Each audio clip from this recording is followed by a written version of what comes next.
আপনারা জানেন যে আমরা ইতিপূর্বে জেলা প্রশাসন সহ বিভাগীয় প্রশাসন এবং সর্বশেষ আজকে আমরা বরিশাল পুলিশ কমিশনার মহোদয়ের সাথে একটি সুন্দর আলোচনার মধ্য দিয়ে আমাদের পূজার সকল প্রস্তুতি শেষ হলো এবং নিশ্চিত নিরাপত্তার ব্যবস্থা আমাদের বরিশালের মহানগর পুলিশ কমিশনার অত্যন্ত মানবিক এবং তিনি অত্যন্ত হেল্পফুল একজন মানুষ।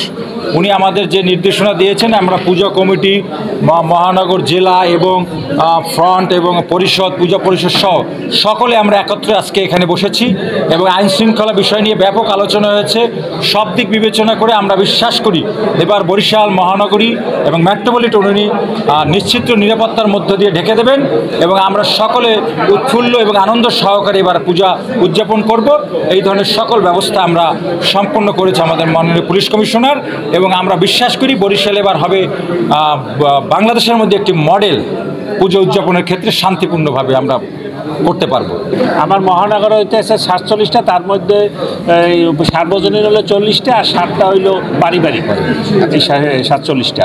হ্যাঁ, আশা করি গতবারের আগের মতো এবারও খুব সুন্দর হবে আশা করছি এবং হবে এটা, এবং সর্বাত্মক প্রশাসনের সহযোগিতা পাচ্ছি, সেই দিক থেকে আমাদের কোনো কমতি নেই।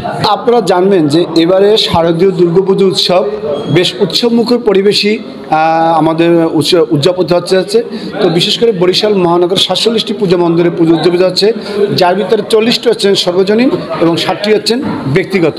তো ইতিমধ্যে এই পুজোকে ঘিরে বিভিন্ন রাজনৈতিক নেতৃবৃন্দরা আমাদের সাথে একাধিকবার মত বিনিময় করেছেন এবং জেলা প্রশাসক করেছেন, টিউনো সাহেব করেছেন এবং বিভাগীয় কমিশনার তিনি করেছেন এবং সিটি কর্পোরেশনের পক্ষ থেকেও আমাদের নাগরিক সেবা নিয়েও বেশ কিছু সভা আমাদের ইতিমধ্যে হয়েছে।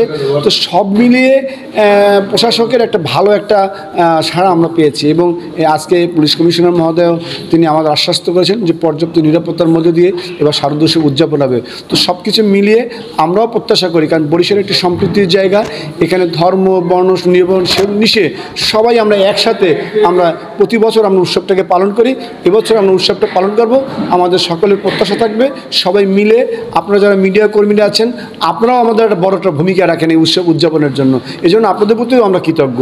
তো সব কিছু মিলিয়ে বলবো ধর্ম বিনিময় সর্বশেষে আমরা একটি সোনার বাংলাদেশ গড়তে চাই, সুন্দর একটিভাবে আমরা বসবাস করতে চাই এই দেশে। এখানে আমরা বসেছিলাম যে আমাদের এই পূজাটাকে আমরা সফলভাবে সম্পন্ন করতে পারি একেবারে উৎসব মুখর পরিবেশে। সেই জন্য আমরা বিভিন্ন জনের কাছ থেকে আমরা পরামর্শ নিলাম এবং সেইভাবে আমরা ব্যবস্থা করব।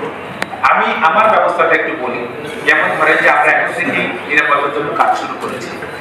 আমার সিটিএসপি টিম এখন মাঠে আছে, তারা বিভিন্ন জায়গা থেকে তথ্য সংগ্রহ করছে। এখন আপনাদের এরপরে আপনাদের কাল থেকে আমাদের ডিবিটি মাঠে নামছে, বিভিন্ন কি বলবো জোন ভেদে আমাদের 5টা টিম আমরা ভাগ করে দিয়েছি, সেটা মাঠে নামছে। এরপরে আমরা হলো আপনার এই যে কয়েকদিন পর যেমন 28 তারিখ থেকে আমাদের একেবারে সার্বক্ষণিক ডিউটি সেটাও শুরু হবে। এছাড়া আমাদের যে টহল ডিউটি, ঠিক আছে, টহল ডিউটি এখন থেকে শুরু হয়েছে এবং ওই সময় আরো ডিউটি বেশি আকারে শুরু হবে এবং আমরা প্রতিটা মণ্ডপ এখানে যেমন আমাদের 86টা আর একটা 87টা মণ্ডপ আছে এখানে, আমরা প্রতিটা মণ্ডপে আমাদের সদস্যরা যাবে এবং সেখানকার পরিস্থিতি দেখে আমরা সেভাবে সিকিউরিটি মেজার নিব। তো সব দিক থেকে আমাদের যে সিকিউরিটির যে ব্যবস্থা থাকবে সেটা আমি মনে করি যথেষ্ট হবে ইনশাআল্লাহ। তারপরেও আমি আপনাদের পূজা কমিটির যারা এসেছেন সম্মানিত সদস্যবৃন্দ তাদেরকে আমি বলেছি যে কোনো রকমের কোনো যদি ঘাটতি দেখা যায় কোথাও আপনারা আমাদেরকে জানাবেন। আমার মনে হয় এই নিরাপত্তা কমিটি যারা আছে তাদের মোবাইল নাম্বার সহ যদি একটু ছোট্ট ব্যানার অথবা কিছু জানিয়ে দেওয়া হয় এবং সংশ্লিষ্ট থানার সাথে এবার কথা বলতে চান নতুনবাদ থেকে একদম আমাদের ইয়া পর্যন্ত জেলখানা এই অঞ্চলের সবচেয়ে পুজো মণ্ডপ বেশি স্যার, এই জায়গাটা একটু বিশেষ নজর দিয়ে থাকলে ভালো লাগে। এই একটা বিষয়। আর আপনি শুনেছেন নতুন কিছু নাই, জেলা